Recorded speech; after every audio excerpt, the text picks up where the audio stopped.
Krishna Hare Krishna Krishna Krishna Hare Hare Ramanujadaya Patram Jnana Vairagya Bhushanam Srimad Venkatanathāryam Vande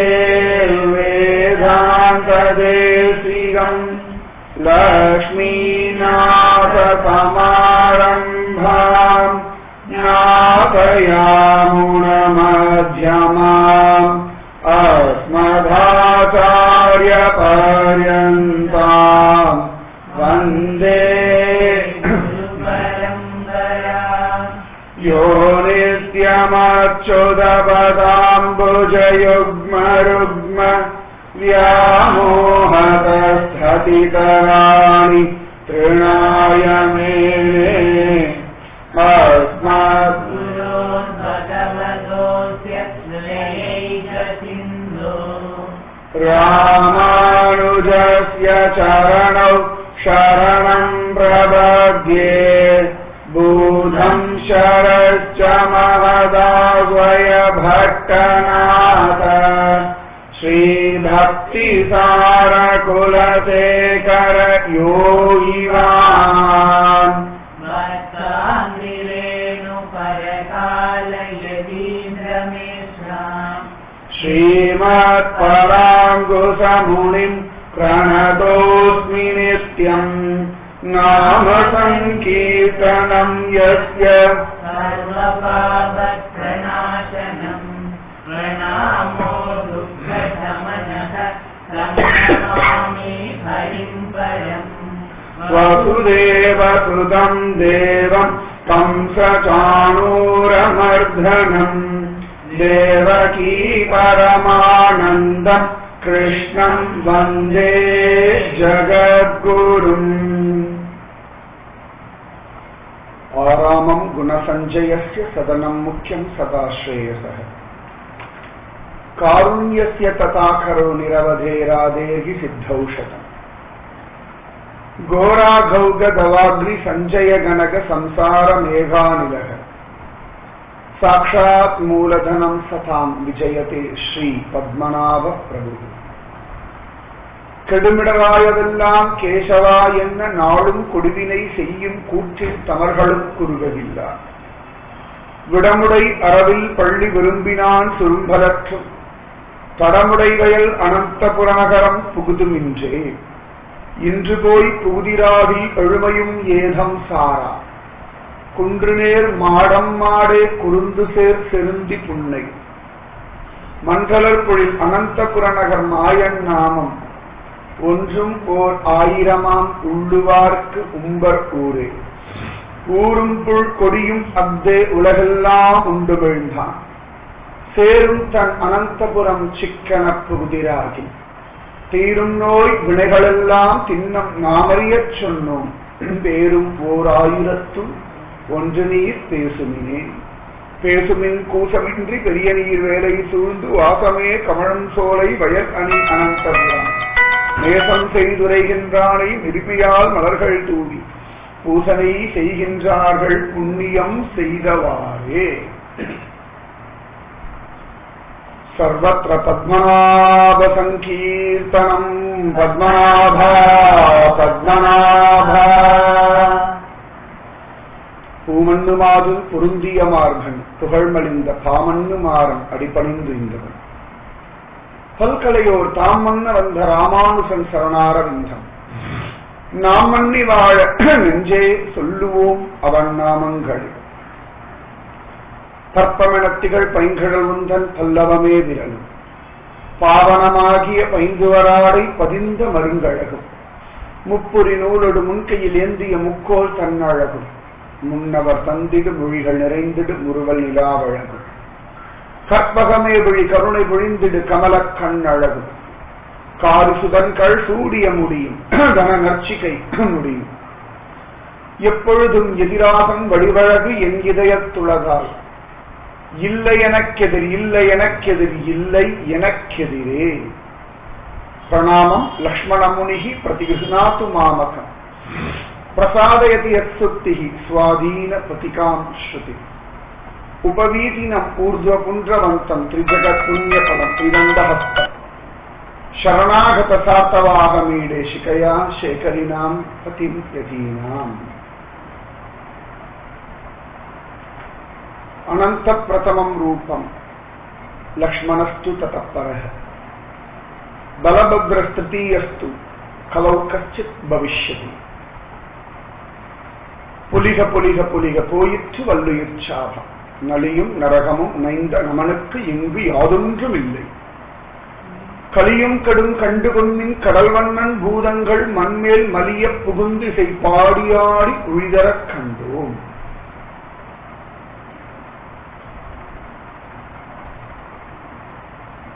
ஆச்சரியமானவர் Swami Ramanujar. வேதங்கள், இதிகாச புராணங்கள்,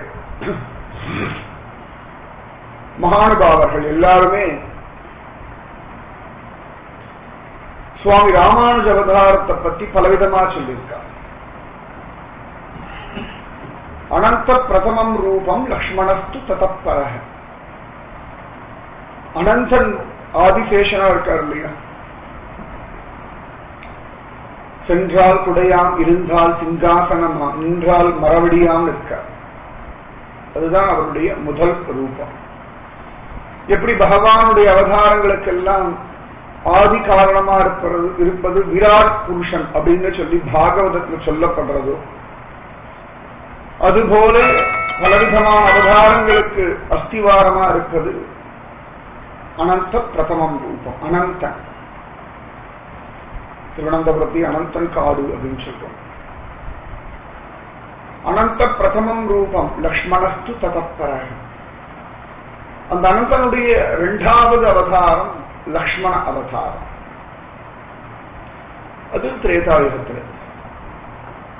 பலபத்ர திருத்தீயஸ்து, பலபத்ரனாக மூணாவதா வந்தார் பலராமன். கலௌ கச்சித் பவிஷ்யத், கலியுகத்தில் அவதாரம் பண்ண போறார் அப்படின்னு சொல்றார். பவிஷ்யத், கலௌ கச்சித் பவிஷ்யத்.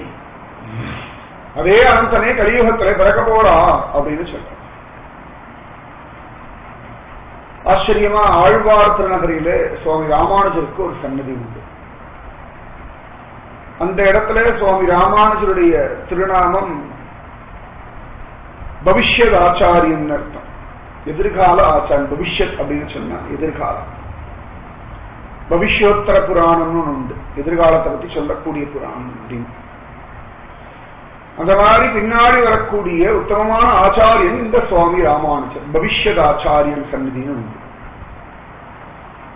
அந்த பவிஷ்யத் ஆச்சாரியன் மூர்த்தியே ரொம்ப அழகா இருக்கும். நம்மாழ்வார் இருந்த காலத்திலேயே பகவத் அனுகிரகத்தினாலே கிடைச்ச ஒரு மூர்த்தி, அதனால பவிஷ்யத் ஆச்சாரியன்னு பேர். அந்த மூர்த்தியை பார்த்துதான் சுவாமி நம்மாழ்வார் சொன்னார், பொலிக பொலிக பொலிக போயிற்று வல்லுயிர் சாபம்.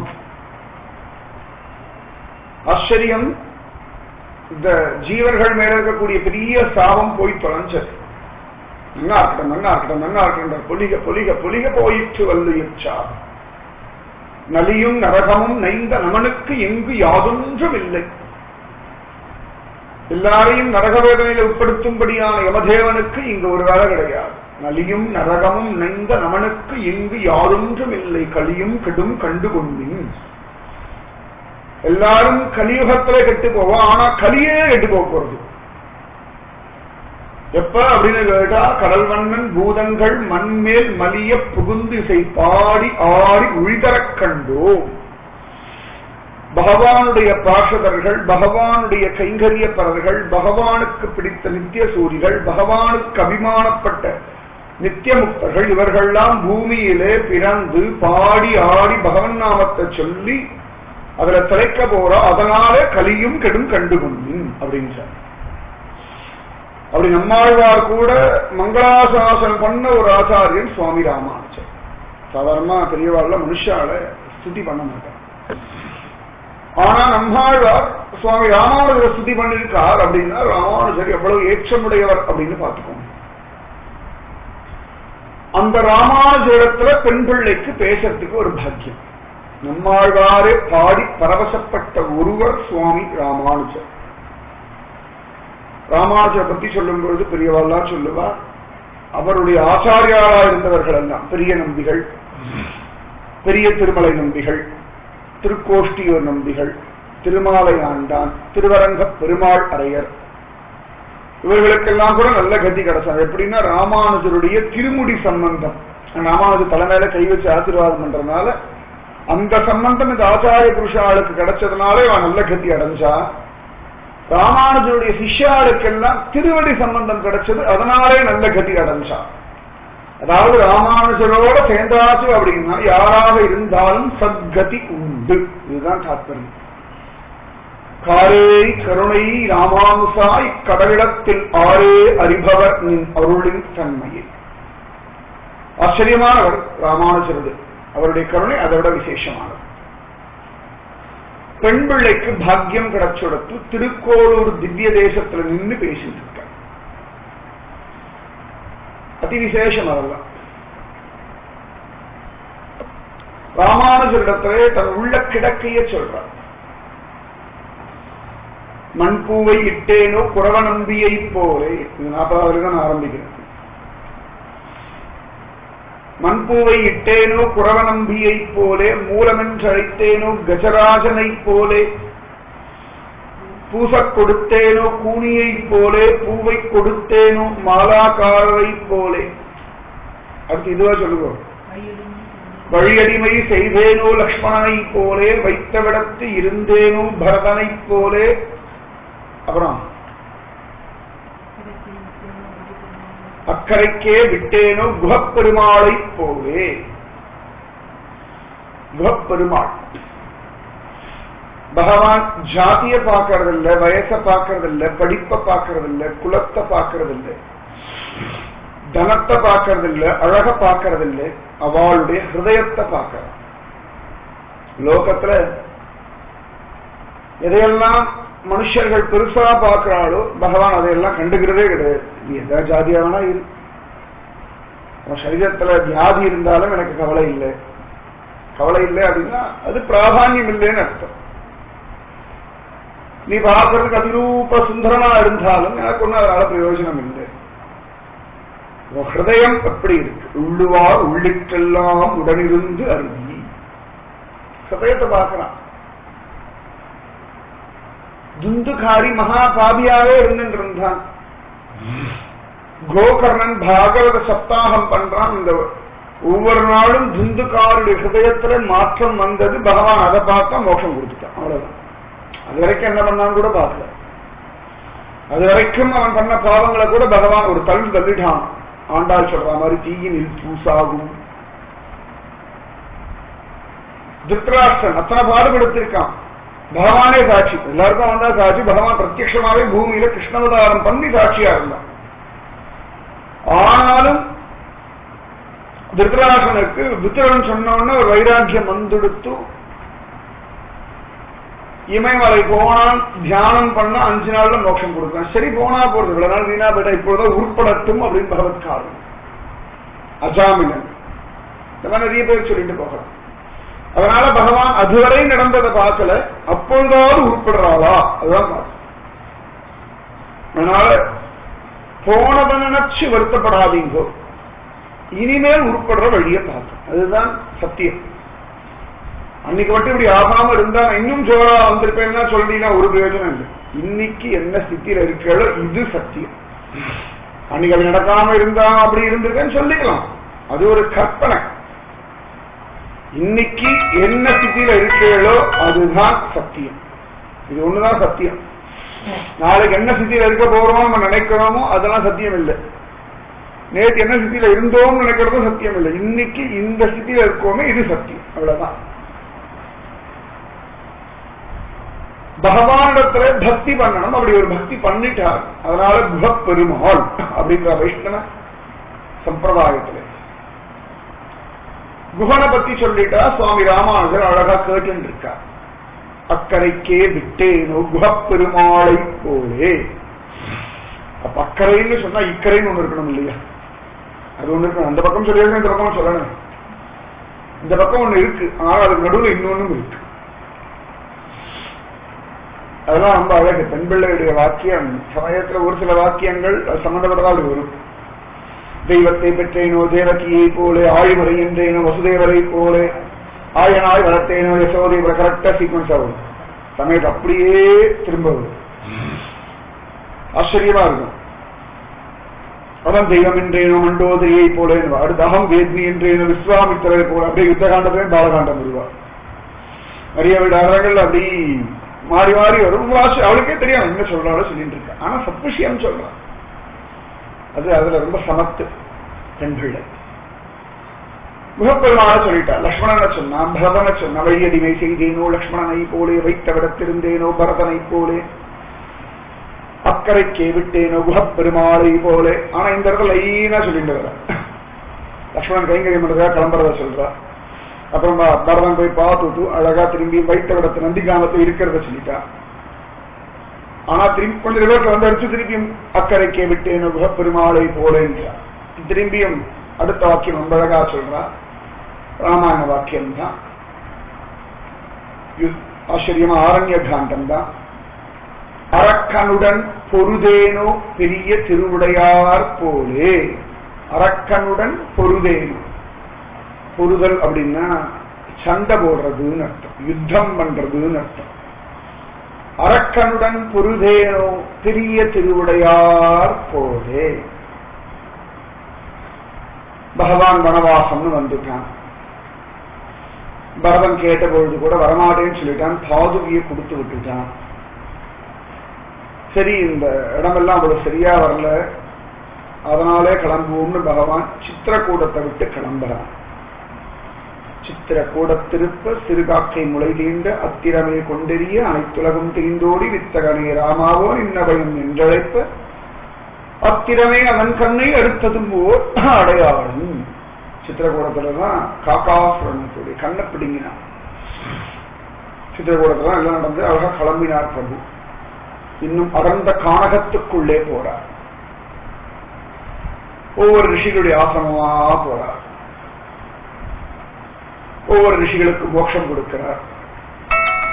இப்படி ஜோரா பிரபு சுத்தின் இருக்கார்.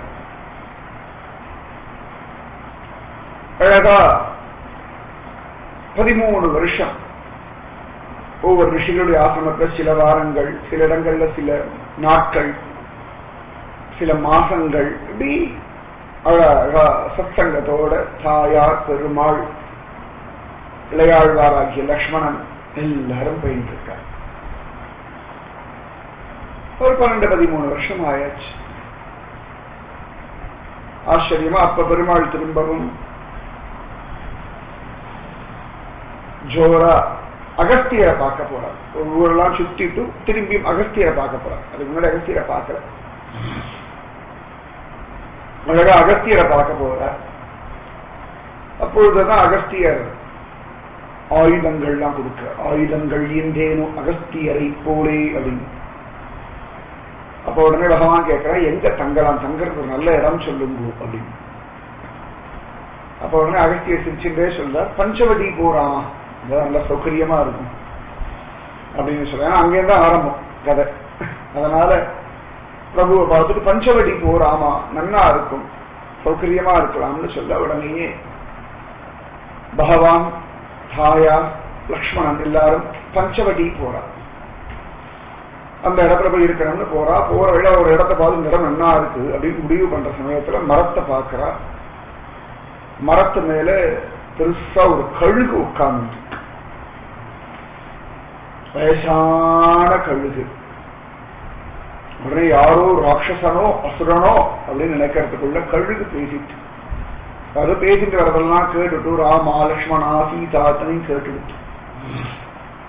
கேட்ட உடனே கழுகு சொல்லிடுது, ஹே ராமா, நான் உங்க அப்பாவோட க்ளோஸ் ஃப்ரெண்டு, என் பேர் ஜட்டாயு அப்படின்னு சொல்ற. ஜட்டாயு யார் அப்படின்னா வினதை சிறுவன் சிறகென்னும். வினதை சிறுவன் வைனதேயன் அப்படின்னா கருடனையும் சொல்லலாம், அவருடைய அண்ணா அருணனையும் சொல்லலாம். அருணன் ஒருத்தர் உண்டு. சாதாரணமா அருணோதயம் அப்படின்னு ஒண்ணு சொல்லுவோம். இந்த காலத்தை யாரும் சொல்றது இல்லை. அருணோதயம்ன்றது இந்த 2:30-3 மணிக்கு வர வெளிச்சத்துக்கு பேர் அருணோதயம். 5:30 மணிக்கு தான் சூரியோதயம். இந்த அருணன் யாருன்னா கருடனோட அண்ணா. அந்த அருணனுக்கு தொடை கிடையாது, தொடைக்கு கீழே ஒண்ணுமே கிடையாது அவனுக்கு. ஆனா அவன் சூரிய பகவானுடைய சாரதி. ஆச்சரியமா முதல்ல அவனுடைய வெளிச்சம் வந்துடுறது, அதுக்கப்புறமா தான் சூரிய வெளிச்சம் நமக்கு வரும். அந்த அருணனுடைய குழந்தைகள் ஜடாயு, சம்பாதி, எல்லாம் கோல்டன் ஃபேமிலி தான். அதுல ஆச்சரியமானவர் ஜடாயு. இந்த ஜடாயு சொல்றார், ஹே ராமா, நான் உங்க அப்பா தசரதற்கு ரொம்ப பிரியமானவன் அப்பா, க்ளோஸ் ஃப்ரெண்டுன்றார். சாதாரண பட்சிகள் இல்லாட்டி மிருகங்கள் வளர்க்கும், பெட் அனிமல், பெட் பேர்ட் அப்படின்னு சொல்லுவோம், எனக்கு ரொம்ப பிடிக்கும் அப்படின்னு. யாராவது ஃப்ரெண்டுன்னு சொல்லுவாங்க, அந்த நாய் தான் எனக்கு ரொம்ப க்ளோஸ் ஃப்ரெண்டு, இந்த இருக்கிற கழுகு தான் என்னோட க்ளோஸ் ஃப்ரெண்டு, இந்த பாம்பு தான் என் ஃப்ரெண்டுன்னு யாருமே சொல்ல மாட்டேன். ஆனா அந்த காலத்துல அப்படிலாம் இருந்திருக்கு. நானும் உங்க அப்பா ரொம்ப நெருங்கின நண்பர்கள் ராமா அப்படின்னு சொன்ன உடனேயே ராமச்சந்திரமூர்த்தியுடைய கண்கள்லாம் ஆனந்த பாஷ்பம். உடனே லக்ஷ்மணனை பார்த்து சொன்னா, ஹே லக்ஷ்மணா, ஐயர் கண்வட்டத்தில் சௌக்கியமா இருந்தோம், நடுவில் ஆட்சிக்கு பொறாமையானால் கிளம்பி வந்துட்டோம், இனிமேல் இவர் சிறகின் கீழ் வர்த்திப்போம் அப்படின்றார். ஐயர் அப்படின்னா அப்பா. அப்பாவுடைய கண்வட்டத்துக்கு ஜாலியா இருந்தோம், சௌக்கியமா இருந்தோம். ஒரு தகப்பன் ரொம்ப நாளா பார்த்துட்டு இருக்காரு அப்படின்னா அவருடையதான அந்த கண் பார்வைக்குள்ள நம்ம இருக்கிற வரைக்கும் எதை பத்தி நம்ம கவலைப்பட வேண்டிய அவசியம் இல்லை. பார்த்து பார்த்து பார்த்து பார்த்து எல்லாம் பண்ணி கொடுத்துருக்கோம். அது அப்பா இருக்கணும், அது ஒண்ணு இருக்கு. தசரன் மாதிரி இருந்தா, இரண்டு கசிப்பு மாதிரி இருந்தா கஷ்டம். அப்பா தசரன் மாதிரி இருந்தா அபாரா அப்படின்னு இருக்கலாம். இல்லாட்டி அப்பா ஐயோ அப்பானால ஓடலாம்னு சொல்லி பகவானுக்கு அது ஒரு வருத்தம் இருக்குது. அப்பா புரிஞ்சுட்டோம், இப்ப அப்பாவும் சர்க்காரோகணம் பண்ணிட்டார் அப்படின்னு பிரபுவுக்கு ஒரு வருத்தம் இருந்துதான். அதனால சொன்ன, ஐயர் கண்வட்டத்துல சௌக்கியமா இருந்தோம், நடுவில் ஆட்சிக்கு பிரியம் இல்லை. நடுவில் ஆட்சி அப்படின்னா கைகேயி மாதா. கைகேயி மாதாக்கு அவ்வளவு தூரம் அதுல ஒரு பிரியம் இல்லை. அதனால வந்துட்டோம், இனிமேல் இவர் சிறகின் கீழ் ஆனந்தமா இருக்கும். ஏன்னா இவர் அப்பாவோட க்ளோஸ் ஃப்ரெண்டுட்டார். அதனால இவரோட சிறகுக்கு இருக்கிறதும் தசரத சக்கரவர்த்தியுடைய கண் பார்வைக்கு இருக்கிறதும் ஒண்ணுன்றார். அகிலாண்ட கோடி பிரம்மாண்ட நாயகனுக்கு யாருக்கும் இருக்க வேண்டிய அவசியம் இல்லை. ஆனா ஆத்மானம் மனுஷம் மன்யே அப்படின்னு நினைச்சதுனால மனுஷனா தனக்கு மேல யாராவது ஒருத்தர் இருந்து தனக்கு வழிகாட்டினா நன்னா இருக்கும் அப்படின்னு ஆசைப்படுவார். ஒரு வயசான தாத்தாவையோ பாட்டியோ பார்த்தேன், ஞாபகம் எனக்கு சரியா, ரொம்ப ஆச்சரியமா. தாத்தா தான் நினைக்கிறேன், அவன் ரொம்ப வயசானதான். ஏதோ ஒரு கிராமத்துல கதை பண்ண போகும்போது எங்கேயோ பார்த்தேன். இப்ப அப்படி பேசிட்டு இருந்தோம், ரொம்ப வருத்தமா சொன்னாங்க. என்ன அப்படின்னா, ஒரு பிறந்த நாள், ஒரு கல்யாண நாள், ஒரு நல்ல நாள்னா சேவிச்சு ஆசீர்வாதம் வாங்கறதுக்கு ஒரு ஆள் இல்லை அப்படின்ட்டு. அவரை சேவிக்கிறது ஊரே காத்துட்டு கிடக்கு. இருந்தாலும் சொல்றார், என்ன விட ஒரு வயசு மூத்தவா யாராவது இருந்தான்னா பரவாயில்ல, சேவிக்கலாம், ஒரு ஆசீர்வாதம் வாங்கலாம். அந்த பாக்கியம் இல்லாம காலம் போயிட்டு இருக்குங்க. அசந்து போனேன். அதாவது ஆசீர்வாதம் பண்றது பிடிக்கும், ஆசீர்வாதம் வாங்கறதுக்கு காசு நல்ல நாள்ல பிடிக்கும். ஒரு சொல்ல அதுக்கு ஒரு ஆள் இல்லை, அதுதான் வருத்தம். எங்காவது நான் தான் மூத்தவன் அப்படின்னு ரொம்ப ஆச்சரியமா இருந்த சொன்னாலே. இப்படியெல்லாம் கூட மனுஷா இருக்கா, ஆசீர்வாதம் வாங்கணுமே, நமக்கு ஆசீர்வாதம் பண்றதுக்கு ஒரு ஆள் இல்லையே அப்படின்னு என்கிறார். அந்த மாதிரி அகிலாண்ட கோடி பிரம்மாண்ட நாயகன் பூமியில மனுஷனா வந்துட்டானா, அதனால யாராவது பெரியவாளுடைய நிழல்ல ஒதுங்கி இருக்கான். சத்தியம், மூத்தவர்களுடைய நிழல்ல ஒதுங்கி இருக்கிறதுன்றது ஒரு சுகம். நிஜமாவே வயசானவாள்லாம் போன பிறகுதான் தெரியும். வயசானவா இருக்கிற வரைக்கும் இது தப்பு, சத்தம் போடுவா, திட்டுவா, நம்ம கோச்சுப்போம். ஆனாலும் அது ஒரு சுகம்தான். ஆனா எக்கடா கட்டு ஒழியட்டும்னு விட மாட்டான். அந்த காலத்து புரியுதா, மேல வந்து விழுந்து விழுந்து விழுந்து விழுந்து சொல்லிட்டே இருப்பா. இதை பண்ண நான் தான் சொல்றேன், வாயை மூடின்றேன், எனக்கு தெரியாதா அப்படின்னு நம்ம சொன்னாலும் திரும்பி சொல்லிட்டே இருப்பா. அத ரத்தத்துல ஊறின விஷயம். நம்ம எவ்வளவு நான் சொல்றேன், எனக்கு தெரியும், விட்டுடும் அப்படின்னு விட மாட்டான். அது அவளுடைய அந்த அக்கறை. மேல வந்து விழுவா. அந்த மாதிரி பிரபு எனக்கு அந்த மாதிரி ஆளுநே எனக்கு ஒரு மூத்திரம் மேல ஆயிட்டா ராமச்சந்திரமூர்த்தி. அம்மாலாம் இருக்கா, இருந்தாலும் கூட அப்படின்றதுனால பகவான் சொல்லிட்டா இனிமேல் இவர் சிறகின் கீழ் சுகமா இருக்கலாம். ஆச்சரியமா கிருஷ்ணன் எப்படி வினதை சிறுவன் சிறகென்னும் வேலாப்பின் கீழ் வருவான்னு சொல்றோமோ அந்த மாதிரி ராமனும் ஜடாயுடைய சிறகு கீழ் அபாரா வெயில் அப்படியே கிளச்சி போய் வந்தவாளுக்கு ஒரு நிழல் தந்த ஒரு மரம் இருந்த அபாரா இருக்கு. அது போல பகவான் ரொம்ப பொறுப்போட வந்துட்டு இருக்கானா.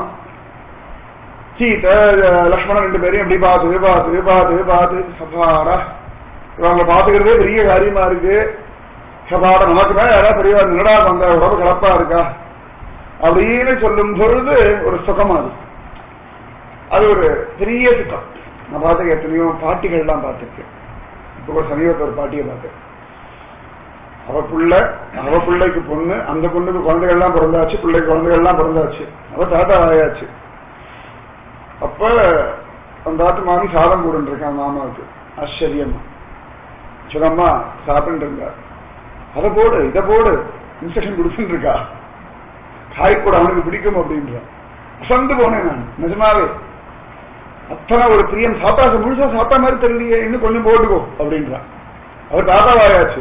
ஆனாலும் அந்த பேரன் அந்த பேத்தி அந்த கொள்ளு பேரன் கொள்ளு பேத்திய காட்டிலும் அம்மாவுக்கு தன் புத்திரன்னு வரும் பொழுது ஒரு அபிமானம் சுகம். அது நிஜமாவே பரமபாக்கியம் பரமபாக்கியம். சில இடங்கள்ல சில பிரியவா சொல்லுவா.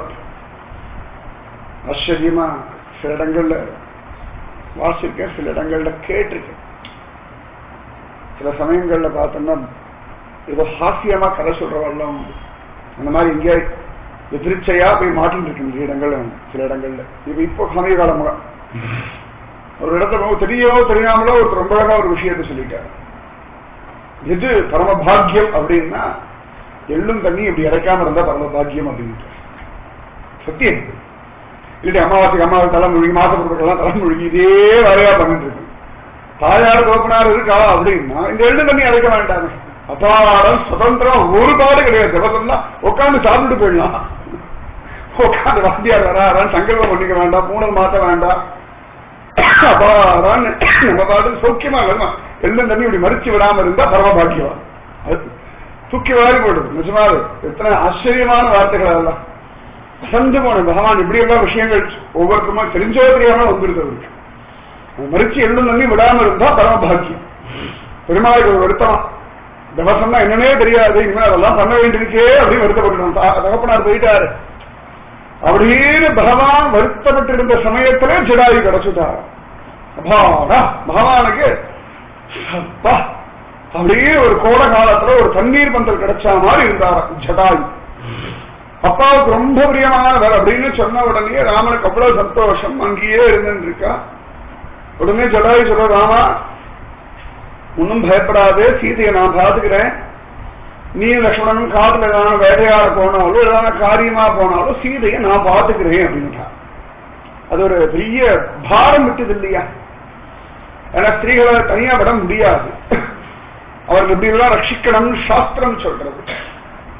என்ன அவ சரீரத்து மேல அபிமானம் கொண்டு அவர்களை வீண் பண்றதுக்குனே கூட்டங்கள் அலையும். அதனால ஸ்திரீகளை எப்பாடுபட்டாவது ரட்சிக்கணும் அப்படின்னு சாஸ்திரம் சொல்றது.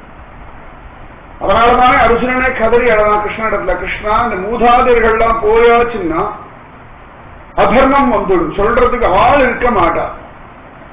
ஆள் இல்லை அப்படின்னா அதர்மம் பிரவர்த்திச்சிடும்.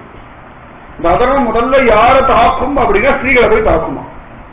குலத்தை விட்டு குலம் கல்யாணம் பண்ணிப்பா, யாரையோ கல்யாணம் பண்ணிப்பா. அப்ப குலஸ்திரீகளுடைய தர்மம் விட்டு போச்சு, அதோட குலம் நாசம். அதனால கிருஷ்ணா இந்த யுத்தம் நான் பண்ண மாட்டேன் அப்படின்னு சொன்னான் கிருஷ்ணன். அர்ஜுனன் சொல்றான். அதனால மூதாதையர்கள் பெரியவர்கள் ரொம்ப அவசியம் நமக்கு. ஆச்சரியமா இருந்துட்டு இருக்கா, பரம சந்தோஷம்.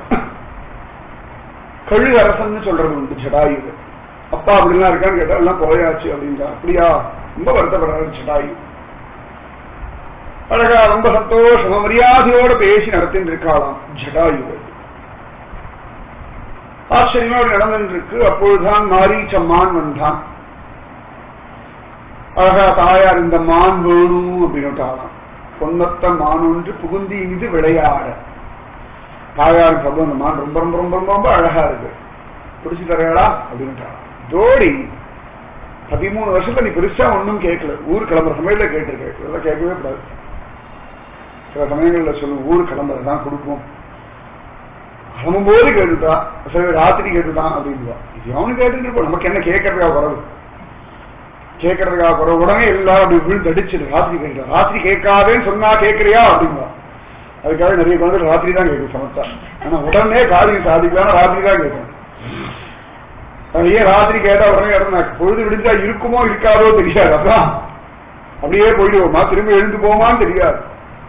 ராத்திரி கேட்டு தொலையாதுன்னா கேட்கிறானா கலங்காரம் சுட்டுவாங்க காலத்து வார்த்தைகள் தான். கேட்டு தொலைகிறான் கலங்காரன் அப்படின்னா அடுத்து எடுக்கிறானே இந்த கலங்காரம் சாதாரணமா சொல்லுவா. ஆச்சரியம், சீதா பிராட்டி கேட்டுட்டா பகவானும் கிளம்புறா. லக்ஷ்மணன் சொல்ல அண்ணா வேண்டாம், சும்மா இருக்க வேண்டியதுதானே, பொருட்களே லக்ஷ்மணன் அண்ணா ஜென்மம் மாறிச்ச கரெக்டா சொல்றான் லக்ஷ்மணன், குழப்படி இல்லாம கிளீனா சொல்ல, இது மாறிச்சனா தான் இருக்கும். அந்த மான் வந்துட்டுனா மற்ற மான்கள்லாம் ஓடுறது பாருங்க, மோந்து பார்த்துட்டு, ஆனா அந்த ஜாதி அதுக்கு தெரியும், முகந்து பார்த்துட்டு எல்லாம் ஓடுறது. பக்தாசுரன் வந்த பொழுது மாடுகள்லாம் வளர்க்கறது, தன்னுடைய கண்ணுக்குட்டி இல்ல வேஷம் போட்டு வந்திருக்கான்னு அந்த வாசனையை வச்சு ஒதுங்கிறது. அதெல்லாம் ரொம்ப ஆச்சரியம். மனுஷாளுக்கு தான் புத்தி கம்மியா இருக்கு, ஆனா ஜாஸ்தி நம்ம சொல்றோம் சில விஷயங்கள்ல பட்சிகள் மிருகங்களுக்கு தான் புத்தி அசாத்தியமா இருக்கு. லக்ஷ்மணன் எவ்வளவோ சொல்றான், கடைசியில பகவான் இல்ல லக்ஷ்மணா ஒருவேளை நீ சொல்ற மாதிரி மாறிச்சனா இருந்தாலும் வதம் பண்ண வேண்டிய தர்மம் போயிட்டு இங்கேயே ஜாக்கிரதையா சீதையை பார்த்து போவோம் அண்டலைன் பண்ணி சொல்லிட்டு போறார். அவர் அந்த பக்கம் போனார், மாரீச்சன் ஹா லக்ஷ்மணா ஹா சீதே அப்படின்னு ஒரு கத்து கத்தினான், உசிர விட்டான். தாயார் வாயில வந்தபடி எல்லாம் திட்டினான். லக்ஷ்மணன் திரும்பி பதில் சொல்லி பார்த்தான், கேட்கல. கடைசியில கிளம்பிட்டான். நான் உங்களை சுமித்ரா மாதான் எங்க அம்மா சொல்லியிருந்தா, மாம் வித்தி ஜனகாத்மஜம்னு எங்க அம்மா சொன்னா. அன்னி வரைக்கும் சுமித்ரா மாதான் நினைச்சேன், இப்பதான் உண்மை புரியுது நீங்க கைகேயி மாதா. இப்ப திட்டத்துல பார்த்தா கைகேயி மாதாவுக்கும் உனக்கும் பெரிய வித்தியாசமே இல்லைன்னு கோச்சிட்டு கிளம்பிட்டான். ஆச்சரியமா அந்த பக்கம் லக்ஷ்மணன் போனான். அந்த பக்கம் காசையாடை மூடியோடி காதல் செய்தானவனு நாசமாக நம்பவல்ல நம்பி நம்பெருமான் அப்படின்னு ரொம்ப அழகா திருமங்கை ஆழ்வார் பாசுரம் சொல்ல. காசையாடை மூடி ஓடி காதல் செய்தானவனூர் நாசமாக நம்பவல்ல நம்பி நம்பெருமான். காவி வஸ்திரம் போட்டு வந்து சீதா பிராட்டிய அபகரிக்க வந்துட்டானாம் ராவண சந்நியாசி, கபட சந்நியாசி. காசையாடை மூடி ஓடி காதல் செய்தானவனூர் நாசமாக நம்பவல்ல நம்பி நம்பெருமான். அந்த மாதிரி வந்துட்டான். தூக்கிண்டு கிளம்புறானா அரக்கன், சீதா பிராட்டிய தூக்கிண்டு கிளம்புறான். அப்ப ஜடாயு சொல்றார், ஹே ராவணா இது நியாயம் இல்லை, உனக்குதான் எத்தனையோ மனைவிகள் இருக்கா, அழகா லங்கா ராஜ்யம் இருக்கு, இந்த மாதிரிலாம் பண்ணிடாது, எந்த விதத்திலையும் நியாயம் இல்லை, இது எந்த விதத்திலையும் சரியில்லை அப்படின்னு எல்லாம் சொல்றா. ராவணன் சிரிச்சாயே கழுகை ஓரம் போ, எனக்கு தெரியும் நீ ஒண்ணு எனக்கு அட்வைஸ் பண்ண வேண்டிய அவசியம் இல்லை, வயசான காலத்துல கிடைச்சது சாப்பிட்டு ஏதோ காலத்தை கடத்துற வழியப்பான், அதை விட்டு எனக்கு உட்கார்ந்து அறிவுரை இல்லாம சொல்லாதீங்க. என்னமோ சொல்லி பார்த்தார், கேட்கல. கடைசியில ஜட்டாயு பார்த்தார், நான் உசிரோட இருக்கிற வரைக்கும் பயலே உன்னை நான் சீதை எடுத்துட்டு போக விடமாட்டேன் அப்படின்னு சொல்லி ராவணனோட சண்டை போட ஆரம்பிக்கிறாராம். இந்திரன் கூட ராவணனோட சண்டை போட்டதில்லை, அமிர்தம் குடிச்சவன் தானே, சண்டை போட்டு பார்க்கலாமோன்னு இல்லையா. இந்திரன் சந்திரன் தேவர்கள் எல்லாம் பயந்து ஒதுங்கி நிற்கிறாளாம் ராவணன் இடத்துல. ராவணனோட ரொம்ப வச்சுக்கப்படாதுன்னு இத்தனைக்கும் சீதா பிராட்டிய ராவணன் அபகரிக்கிற சமயத்துல தேவர்கள் எல்லாம் பார்த்துட்டு இருக்கா, அத்தனை தேவர்களும் பார்த்துட்டு இருக்கா. ஆனா ஒருத்தர் கூட ராவணன் எதிர்க்க வந்து நின்று ராவணா இந்த தவற பண்ணாதே அப்படின்னு சொல்லலையா, யாரும் நிக்கலையா.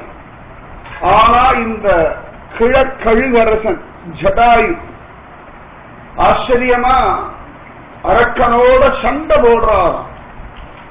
பெரிய சண்டை போடுற ரொம்ப அழகா இருக்கும். ஜடாயு ராவண யுத்தம் ரொம்ப விசேஷமா இருக்கு. ஜடாயு அவன் கைகளெல்லாம் பிச்சு எறிகிறார். தன்னுடைய கால் நகங்கள்னால அவன் மேலெல்லாம் மேனி எல்லாம் பிராண்டார். அவனுடைய ரதத்தை எல்லாம் உடைக்கிறார். அவனுடைய சாரதி எல்லாம் தலையை கிள்ளி போடுறார். பெரிய யுத்தம். அந்த வயசான காலத்தில் உடம்புல இருக்க எல்லா பலத்தையும் திரட்டி ஒரு பெரிய யுத்தம் பண்றார். ஒரு ஸ்திரீயை காப்பாற்றணும். அவரை பொறுத்தவரைக்கும் மருமகள். அதனால அவரை காப்பாற்றணும்னு ஒரு பெரிய யுத்தம். அவருக்கு உடம்புல பலம் இல்லை, ரொம்ப வயசாயிடுச்சு. இற கூட அதுவா வரதான் இருக்க. மேல போய் எல்லாம் போய் பிடிச்சு இந்த இளவயசுடைய வேகம் இல்லை, தோத்து போயாச்சு. அப்ப கூட இருக்கிற கொஞ்சம் பலம் வாழறதுக்கு ஒரு பலம் இருக்கு இல்லையா, அந்த பலத்தை எல்லாம் திரட்டி ஒரு பெரிய யுத்தம். ராமச்சந்திரமூர்த்தியுடைய சீதையை காப்பாத்த நம்ம அப்படின்னு அரக்கனும் பார்த்தா இது என்னடா பண்ண போறதுன்னு நினைச்சா, அது பண்ணதை பார்த்து கோபம் வந்துடுது. அவனால முடியல, என்ன அநியாயமா இருக்கு, அக்கிரமமா இருக்கே அப்படின்னு சொல்லி கத்தி எடுத்து 2 ரெக்கையும் வெட்டினான். அதுக்கப்புறம் தான் அவரால் முடியல. அது வரைக்கும் பெரிய யுத்தம் பண்றார், ஆச்சரியமான காரியம் பண்றாரு ஜடாயு. ராவணனுக்கே முடியலையா.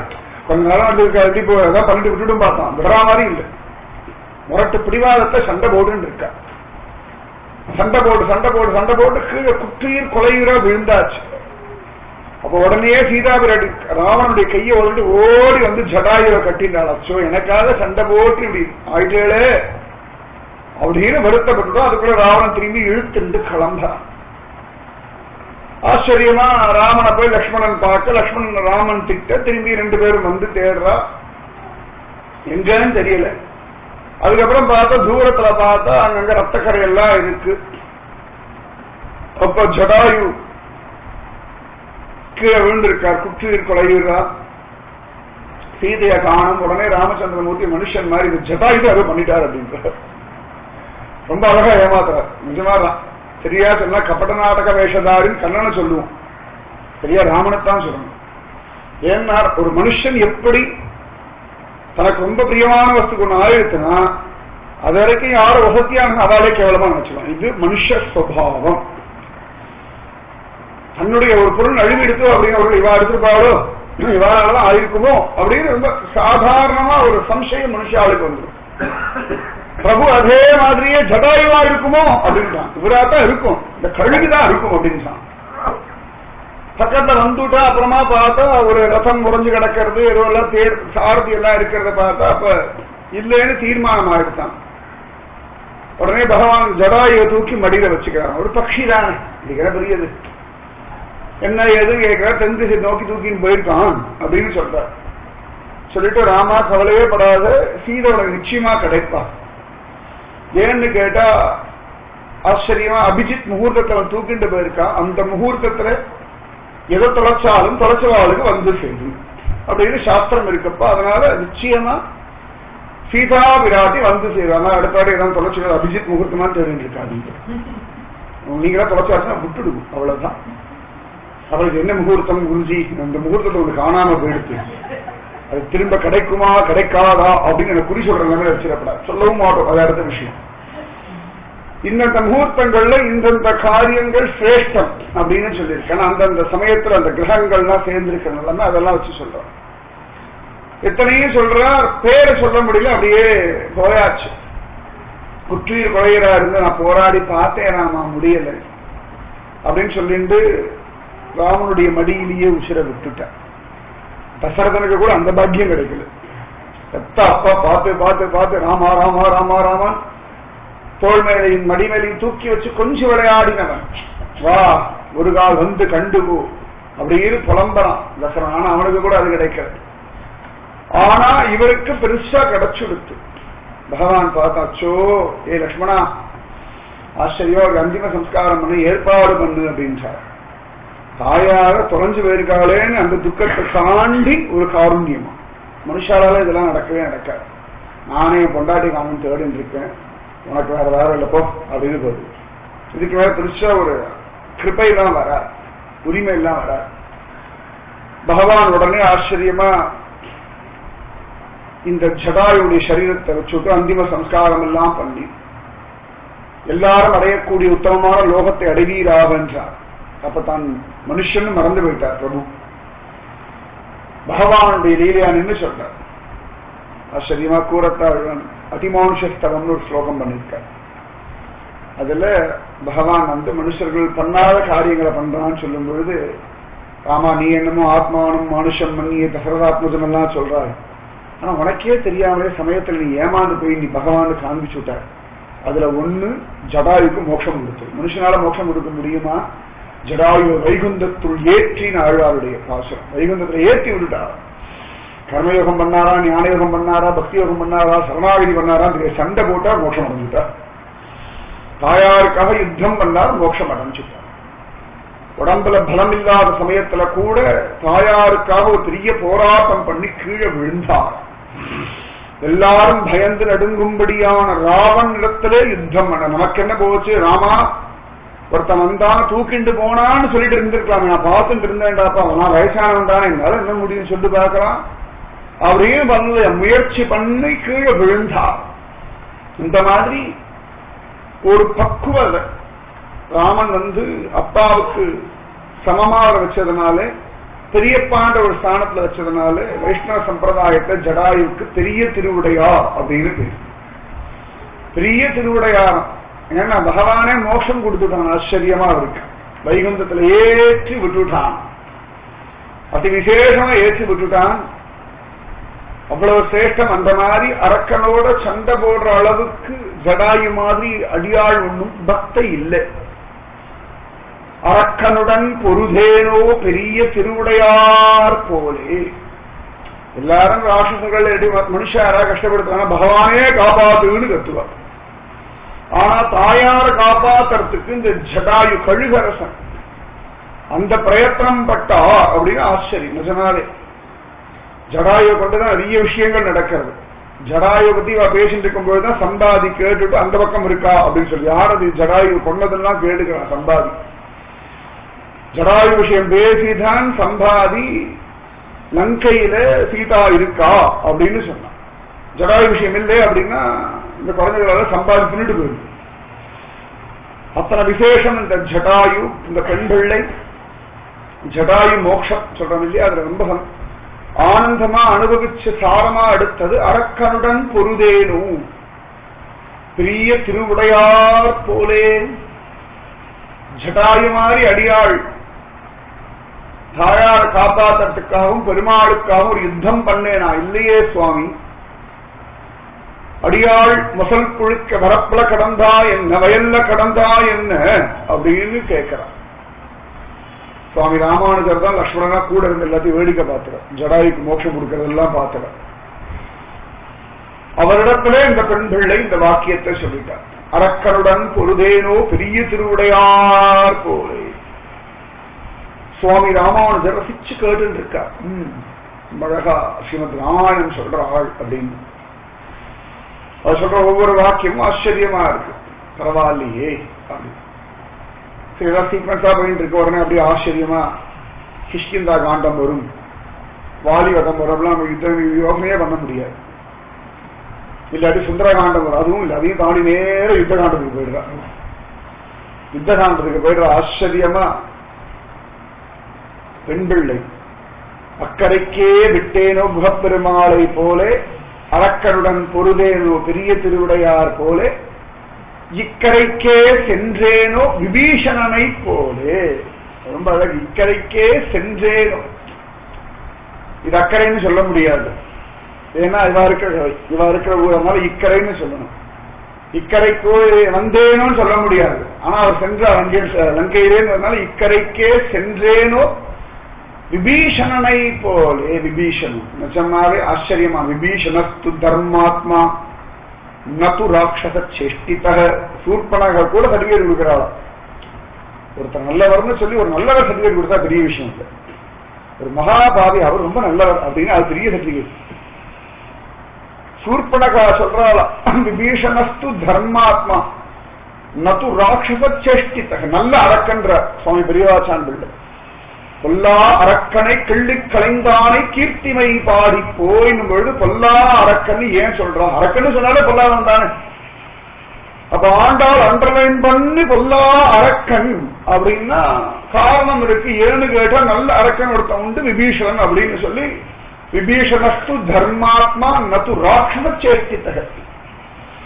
ராமனிடத்துல விபீஷணனை இன்ட்ரோடியூஸ் பண்றதே சூர்பனகா தான். அப்பயே பகவான் நினைச்சான், விபீஷணன் நல்லவன் போல இருக்க விலை சொல்லிட்டாலே.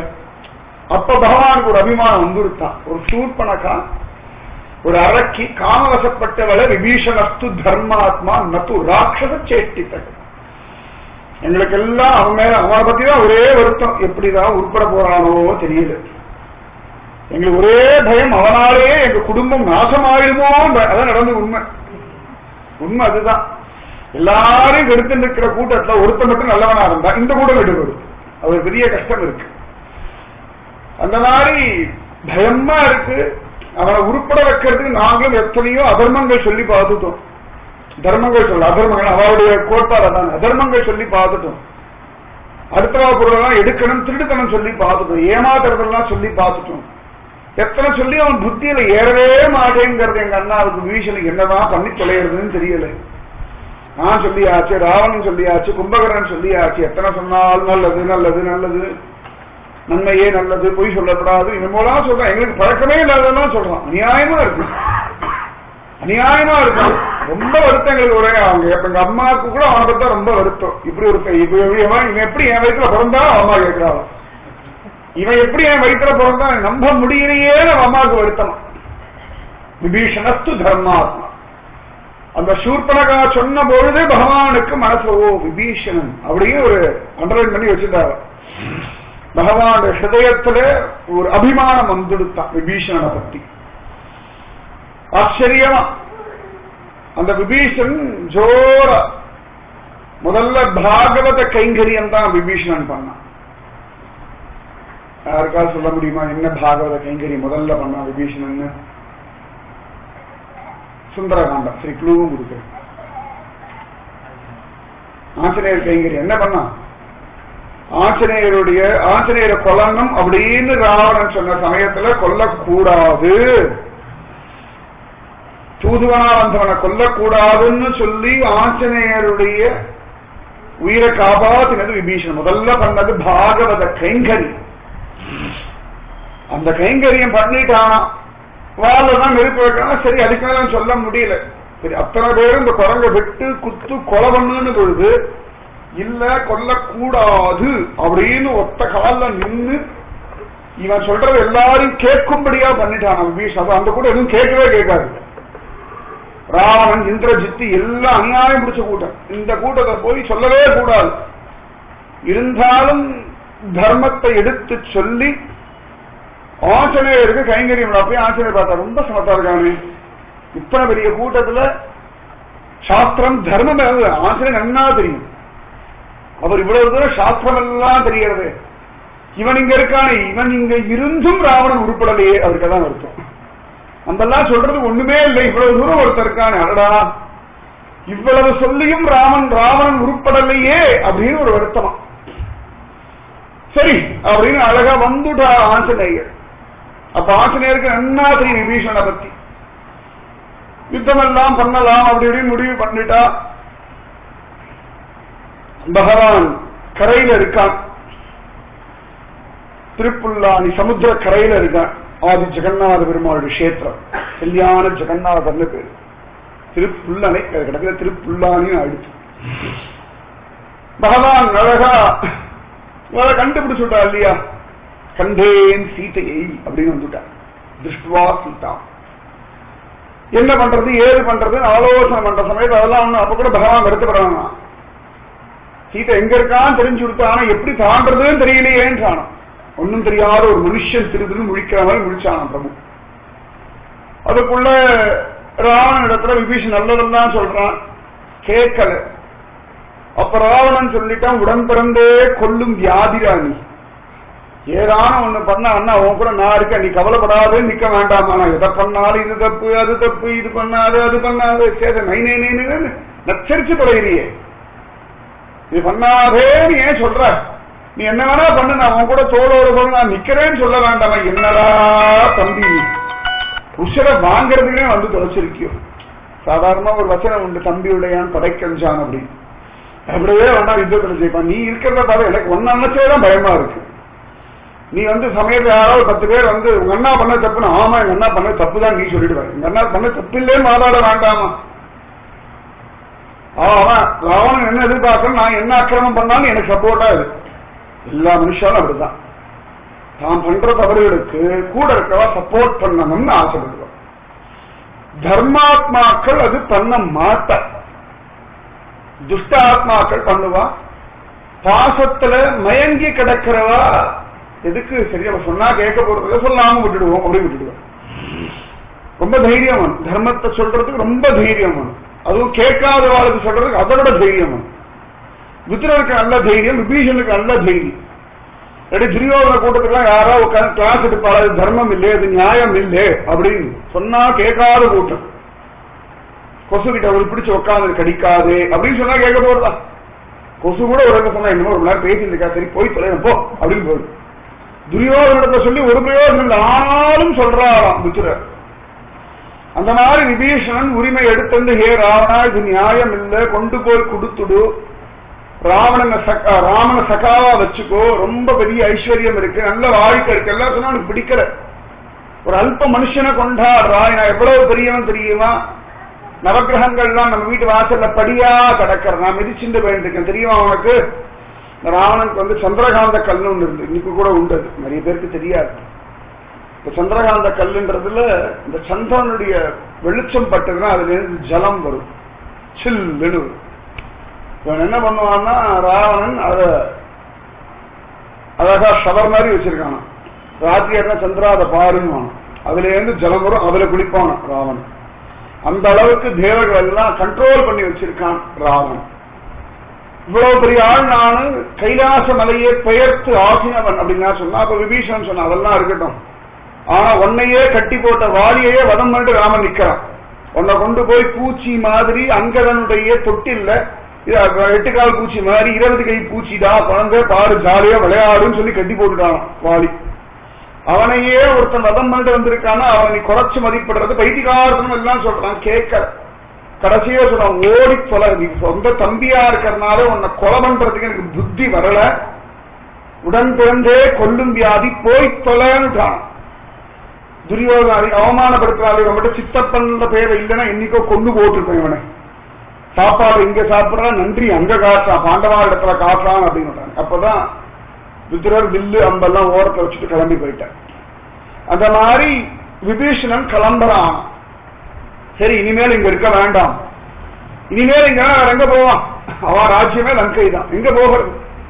இருக்கவே இருக்கான் ராமச்சந்திரமூர்த்தி, அவனுக்காக தானே பேசினோம், அவனிடத்திலேயே போவோம் அப்படின்னு அந்த இடத்துல அப்படியே கிளம்பினான். ஆத்துக்கு போயிட்டு மனைவியை கட்டி பிடிச்சிட்டு, இந்த மாதிரி நான் சொன்னேன், எங்க அண்ணா கேட்க, நீயே சொல்லு, நான் தப்பு பண்ணேன் சொல்லு. உடனே மனைவியோட மாமனார் மாமியார் சம்பந்தி மண்ணம் கட்டி திருப்புள்ளி எல்லாம் இருக்குமே, எல்லாரும் ஓடி என்ன ஆச்சு, நாங்கள் தான் பேசுறோம், இன்னும் கோச்சுக்காதீங்கோ, ராவண இடத்துல நாங்க தூது போறோம், எல்லாம் சமாதானம் பண்ணலாம். அதெல்லாம் அவர் அண்ணா அவர் கோபத்தை சொல்லுவோம், அதெல்லாம் பெருசா எடுத்துக்கப்படாது, இப்படி சமாதானம் பண்றேன்னு எல்லாம் கூட்டம் கிளம்பினாலும் அவன் பார்த்தான். அங்கே அப்படியே கிளம்பினான். மனைவி இடத்துல சொல்லல, குழந்தைகளிடத்துல சொல்லல, தன் ராஜ்யம், தான் வாழ்ந்த ஊரு, பிறந்த ஊரு, வளர்ந்த ஊரு, தன்னுடைய வஸ்துக்கள் எல்லாத்தையும் விட்டுட்டு உடம்பை எடுத்து அப்படி கிளம்புறாங்க. தன் உடம்பை எடுக்கிறாரு, வேற ஒண்ணுமே இல்லை. கோவிலுக்கு போக வேண்டிய முறை எப்படின்னா விபீஷணன் மாதிரி போகணும்.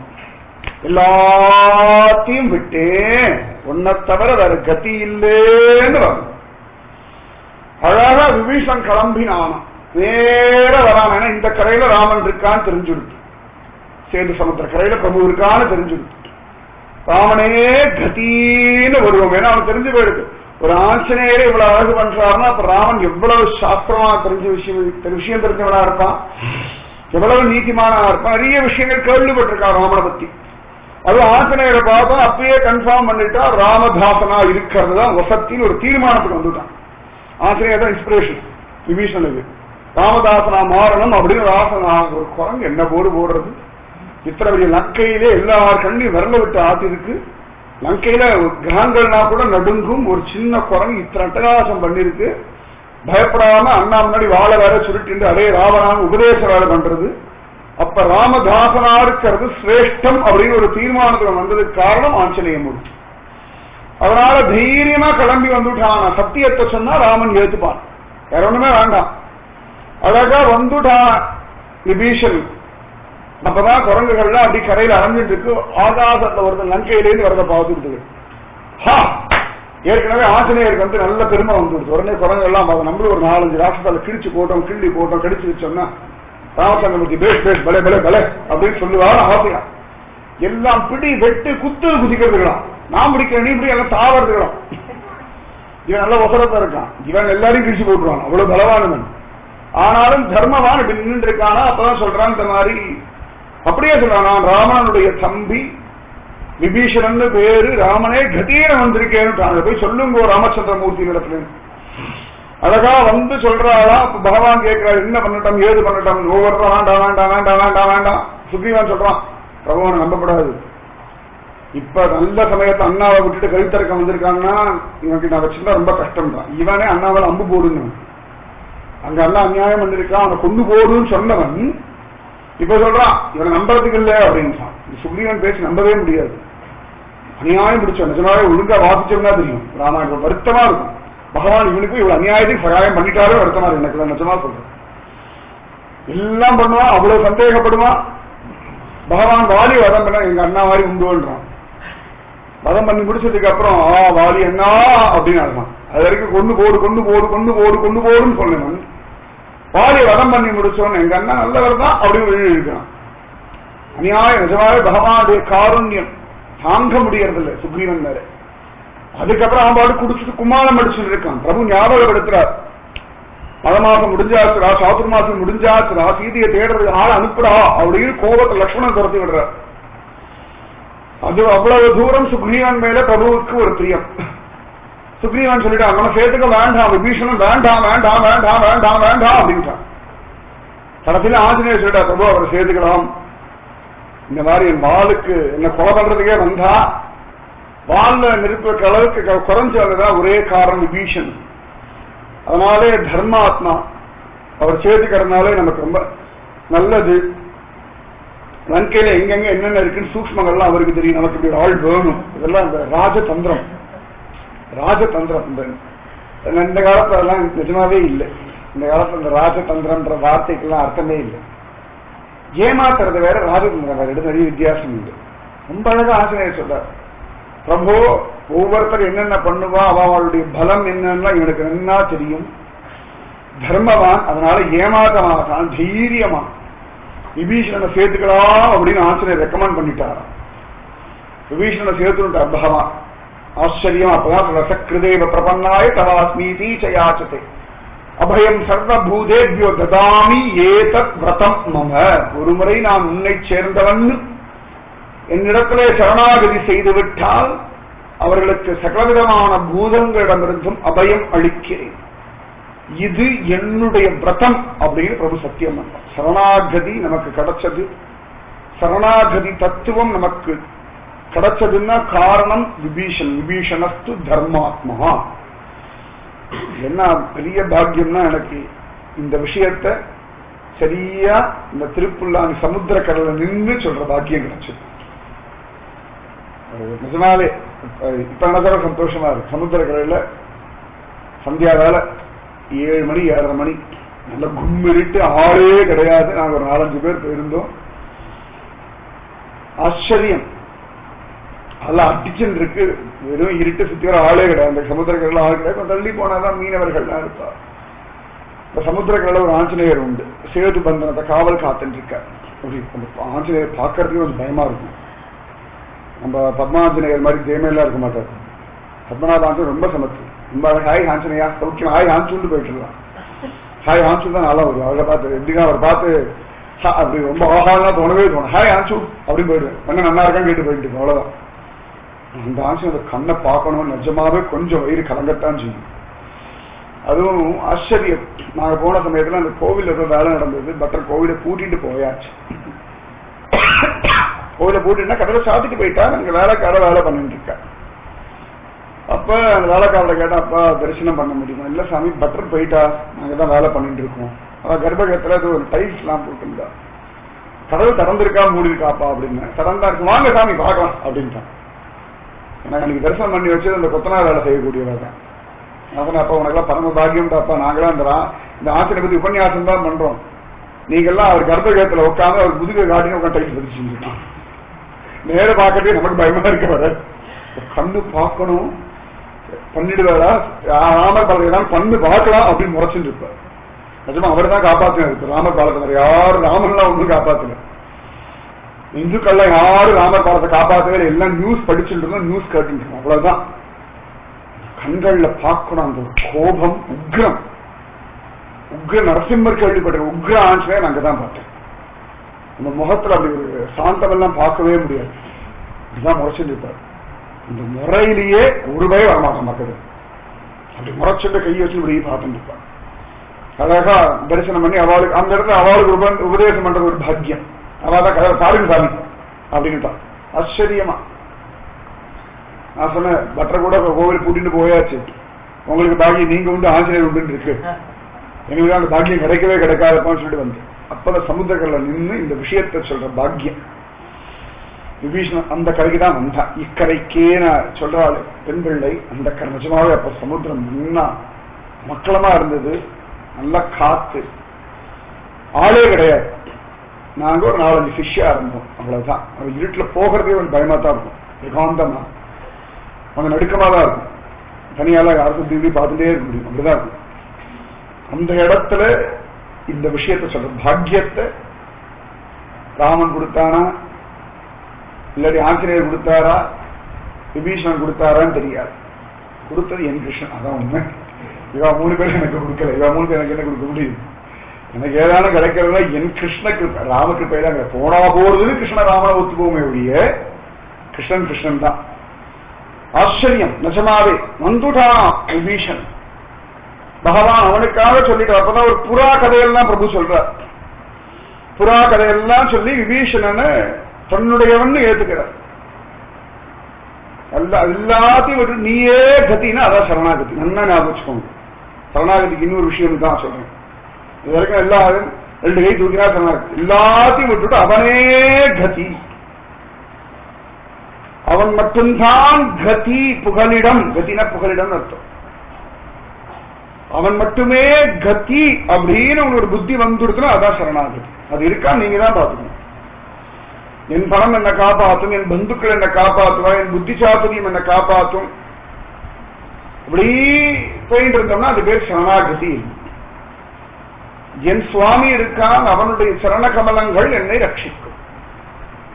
நிம்மதியா தூங்கலாம், கவலையே படாம தூங்கலாம். எல்லாம் அவன் இருக்கான் பார்த்துப்பான் அப்படின்னு தெரியவா சொல்லுவான்.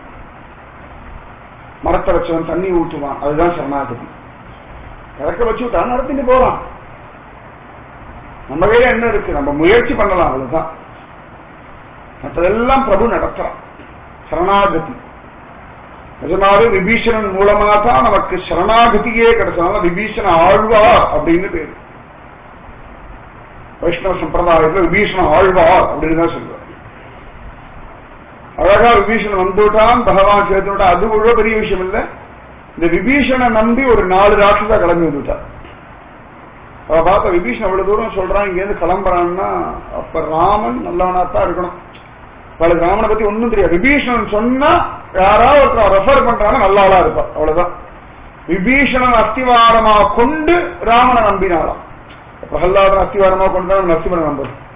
நேரடியா நம்மளை கொண்டு நரசிம்மர் கிட்ட விட்டோம்னா அவ்வளவுதான். அவர் அவராகவே இருக்கட்டும், நாங்க இந்த பக்கம் வந்துடும் ஓடி வந்து பிரகல்லாத வரதன் அப்படின்றதுனால சரி பரவாயில்ல அப்படின்னு ஒரு அசட்டு தைரியத்தை நிக்கலாம். இல்லைன்னா நரசிம்மர் பக்கத்தெல்லாம் நிக்க முடியுமா? அந்த கர்ஜன், அந்த அனல் விழி பேழ்வாய் அப்படின்னு நாக்க தொங்க போட்டு இந்த பல்லெல்லாம் அவ்வளவு பெருசு இருக்கு அப்படின்னு வந்தாருன்னா யாரு? எங்கேயாவது சிம்ம கர்ஜனை கேட்டாலே அடி, நாய் குலைக்கிறத கேட்டாலே பயமா. அது நரசிம்ம கர்ஜனை உக்ரம் முடியவே முடியாது. பிரகல்லாதனுடைய கிருப்பை, பிரகல்லாதன் பக்தி பண்ணிருக்கான், பிரகல்லாத வரதன், அதனாலே